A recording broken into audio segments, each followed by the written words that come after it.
డబ్బులు అడిగినందుకు కంప్లైంట్ అప్పు అడిగినందుకు మేము అప్పిచ్చి మాట్లాడుతుంది మీరే చెప్పండి నాకు ఏం పర్లేదు. యాక్చువల్ వచ్చేసి బత్తిరి కుబేర పారిశ్రామికవేత్త టీడీపీ నేతపై విఆర్ఓ సురేష్ భార్య కంప్లైంట్ ఇచ్చింది. ఏమని నా భర్తను కిడ్నాప్ చేసి వాళ్ళు కొట్టినారని బెదిరించి కొట్టినారని కిడ్నాప్ కంప్లైంట్ ఇచ్చారు. దాని ఫిర్యాదు మేరకు కేసు నమోదు చేసినారు. నా భర్త పైన లేనిపోని పుకారు పుట్టించినారు వాళ్ళు. మాకు అప్పు ఇచ్చినాం మేము డబ్బులు 5 అప్పు ఇచ్చినందుకు ఇప్పుడు అట్లా చేస్తున్నారు మా పైన నా భర్త పైన చాలా కఠినంగా శిక్షించాలని మేము కోరుతున్నాం. డబ్బు తీసుకున్న వ్యక్తిని న్యాయ పద్ధతిలో పోయి డబ్బులు వసూలు చేసుకోవాలి కానీ ఇట్లా దౌర్జన్యం కొట్టి చేయడం తప్పు చేస్తారని అప్పు అడిగేకి పిలుచుకుని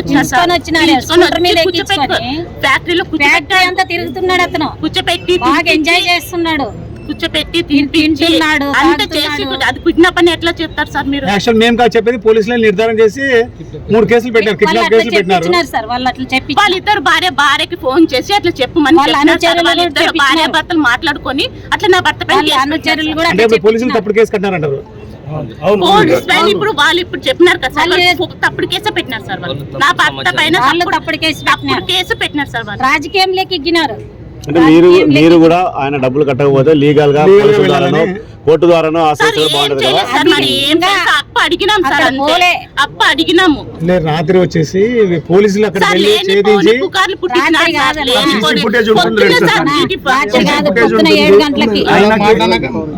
లేదు మేము కన్ఫ్యూజ్ కాకుండా క్వశ్చన్ అడుగుతున్నాం. ఒక్కరు మాట్లాడండి. యాక్చువల్ వచ్చేసి సురేష్ భార్య విఆర్ఓ సురేష్ భార్య వచ్చేసి నా భర్త కనిపించడం లేదు, నా భర్తని కుబేర్నాథ్ అనే పారిశ్రామికవేత్త కిడ్నాప్ చేసినారని ఫిర్యాదు చేసింది. కిడ్నాప్ అంటే ఎత్తుకుపోవడం. కిడ్నాప్ ఏ టైం చేస్తారు? ఎప్పుడైనా చేయొచ్చు.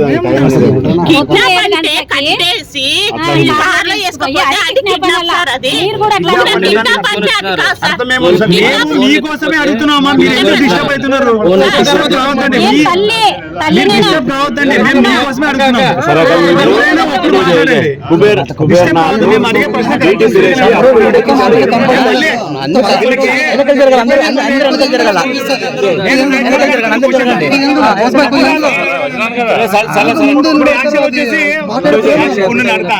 తప్పుడు కేసు కట్టినారంటారు కదమ్మా, అదే మాట చెప్పండి. నా భర్త ఎలాంటి తప్పు చేయలేదు, ఆయన తప్పుడు కేసు అదే మాట మేము అడిగేది అడిగేదా? అదే మేము అడిగేదా? మీరు దానిపైన ఆవేశం ఉండని చట్టం కాడు వచ్చిందా, మనం కూడా లీగల్ గా పద్ధతిగా మాట్లాడాలి. ఇప్పుడు లేనిపోని కేసులు పెడితే సార్ నా భర్త పైన లేనిపోని కేసులు పెడితే మేము ఎట్లా ఉండాలి సార్? నా భర్త పేరున్న మనిషి, నా భర్త ప్రతి ఒక్కరికి సాయం చేసే మనిషి. ఊకునే కులాల్ని అందరిని తీసుకుని వస్తే ఎట్లా సార్? వాల్మీకులు అందరూ నా సోదరులు, అన్నదమ్ములు. ఒకే ప్లేట్లో తింటాం మేమందరూ. ఇప్పుడు నా ఫ్యాక్టరీలో అందరు అన్నదమ్ములు, మేము అందరూ ఒకే దగ్గర ఉంటాము. మీరు అడగండి, ఎవరినన్నా అడగండి. మీరు వాల్మీకులు అందరూ నా అన్నదమ్ములు. 100 మంది పైన నా ఫ్యాక్టరీలో ఉన్నారు. మీరు ఫిర్యాదు ఏం చేశారు? ఇప్పుడు ఏమని స్టేషన్ లో ఏమంటే కంప్లైంట్ చేసినారు? నా భర్త కనిపించడం లేదు, మనస్తాపం చెందినాడు. నా భర్త అంత పెద్ద మనిషి, నా భర్త అనవసరమైన కేసులు పెట్టినందుకు నా భర్తకి మనస్తాపం చెందింది సార్. ఎక్కడికి పోయినాడో తెలియదు. నిన్నటి నుంచి 2 గంటలు పోయినాడు, స్విచ్ ఆఫ్ చేసినాడు. ఇప్పటి నుంచి నాకు ఎంత బాధ ఉంటుంది సార్. ఇప్పుడు వరకు మేము ఎంత భయపడుతుండల్లా. నేను ఎప్పుడు బయటికి రాలేదని సార్, ఎప్పుడు బయటికి రాలేదు సార్. నేను మల్లేశ్వర్ కూతుర్ని సార్. మేము ఎప్పుడు నేరం చేసేవాళ్ళు కాదు సార్. మేము రైతు కుటుంబం నుంచి వచ్చినాం సార్. మేము రైతును పెట్టేవాళ్ళు సార్. మీరు ఎప్పుడు మా మామ లక్ష్మీనారాయణ 4 పెట్టే అతను, సాయం చేసే అతను సార్. వాల్మీకులు అంటారు కదా సార్, వాల్మీకులు మా అన్నదమ్ములు సార్. ఉక్కునే రాజకీయాలు వేడి సార్, రాజకీయాల్లోకి తేవద్దండి సార్. అప్పు అడిగినందుకు నాకు ఇంత శిక్ష సార్, ఇంత మనోదయం బాధ సార్. నాకు ఎప్పుడెప్పుడైనా మాట్లాడినాను సార్, నాకు మాట్లాడి కూడా రావటం లేదు సార్. నిన్న 2 గంటలు నేను బయటికి రాలేదు సార్. ఇప్పుడు వరకు ఇప్పుడు ఫిర్యాదు చేసినారు కదా, ఎవరి మీద అనుమానం ఉందని బీటీ సురేష్ చెప్తాను చూడు. బీటీ సురేష్ అతని భార్య. నా భర్త కనిపించడం లేదు. నిన్న 2 గంటల నుంచి స్విచ్ ఆఫ్ చేసినారు. ఇప్పుడు నేను ఎంత బాధపడాలా?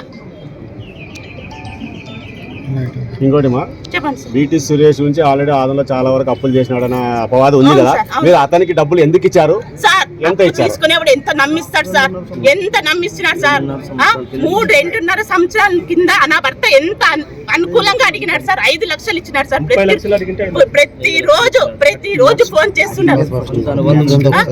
ప్రతిరోజు ఫోన్ చేసి ప్రతిరోజు అడుగుతుంటే ఈ రోజు రేపు అని చెప్పినందుకు నేను పోయి పిలుచుకుని వచ్చినాడు సార్. పిలుచుకుని వచ్చినందుకు నా పైన ఇంత పెద్దగా, నా భర్త పైన ఇంత పెద్ద మోసం చేసి, ఇంత పెద్ద కుట్రలు చేసి ఇప్పుడు రాజకీయంలో లాగుతున్నారు. రాజకీయంలో నా భర్తను తొక్కాలని చూస్తున్నారా? నా భర్తని రాజకీయంగా తొక్కాలని చూస్తున్నారా?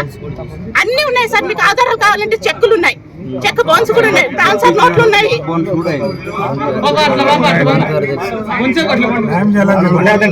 డబ్బులు ఇవ్వకుండా తప్పుడు కేసులు పెట్టించినారు సార్. ఇప్పుడు నాకు న్యాయం చేయాలా? ఇప్పుడు నా భర్త ఎక్కడున్నారు పిలుచుకోరండి. మేము సార్, మా పెద్ద ఫ్యామిలీ సార్, అది పెద్ద ఫ్యామిలీ. మేము పెద్ద ఫ్యామిలీ సార్. డబ్బులు అడిగినందుకు ఇంత శిక్ష వేస్తున్నారు మాకు. మేము బయటికి రాకు. ఎప్పుడైనా మేము బయటకు వచ్చినామో అడగండి సార్. స్టేషన్కి వచ్చినాం సార్. స్టేషన్కి వచ్చేటట్లు చేసినారు.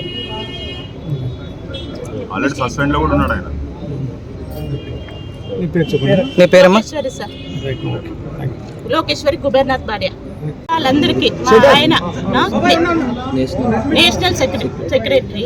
ఇప్పుడు కులాలు అంటారు సార్. కులాలు మా అన్నదమ్ములు, వాల్మీకులు అందరూ మా అన్నదమ్ములు. కులాల్లోకి లాగొద్దండి మమ్మల్ని. ఇంకా అన్ని కులాలు చెప్తున్నాం. అన్ని బీసీ అంటే మేము కూడా ఒకటే కదా, బీసీ అంటే వాళ్ళు కూడా ఒకటే కదా, మేము వాళ్ళు ఒకటే కదా. బీసీ అంటే ఎందుకు ఇంత ఇచ్చేస్తున్నారు? నా భర్త పేరు చెప్తున్నారు. నా భర్త పేరున్న మనిషి, నా భర్త పేరు చెప్తున్నారు. దయచేసి మీకు మొక్కుతున్నాను, కులాలను తీసుకురావద్దండి. ఇది అప్పు ఇచ్చినందుకు నాకు ఇంత శిక్ష చేస్తున్నారు. అప్పు కోసం అడిగినందుకు నాకు ఇంత శిక్ష చేసి ఇంత బాధ పెడుతున్నారే. ఇప్పుడు నా భర్త కనిపించడం లేదు. అంటే ఇప్పుడు మీ భర్త టీడీపీ పార్టీకి చాలా సేవలు చేశారు, చాలా పేరుంది కూడా. ఇప్పుడు టీడీపీ పార్టీ వాళ్ళు ఆయన మీద కేసు పెట్టడానికి ముందుకు వచ్చారని కూడా తెలుస్తుంది కదా. మరి పార్టీ వాళ్ళు మీకు ఏం సంప్రదించలేదు ఇప్పటివరకు? లేదు సార్, పార్టీ వాళ్ళందరూ మాకు సాయం చేసినారు సార్. ఎవరి పైన ఏం లేదు. టీడీపీలో ఉన్న కొంతమంది వచ్చినారు, వచ్చి కంప్లైంట్ వాళ్ళు కూడా ఇచ్చిన వాళ్ళు లేదు సార్. వాళ్ళు చెప్పిన మాటలు విన్నారు సార్. వాళ్ళకి ఏమో తెలియదు సార్. వాళ్ళు చెప్పిన మాటలు విని వచ్చారు. వాళ్ళకి ఏమి తెలియదు. కులం అన్నందుకు వచ్చినారేమో సార్. కులంది మేము ఎప్పుడు ఎక్కలేదు సార్. మేము అంతే సార్. ఓకే.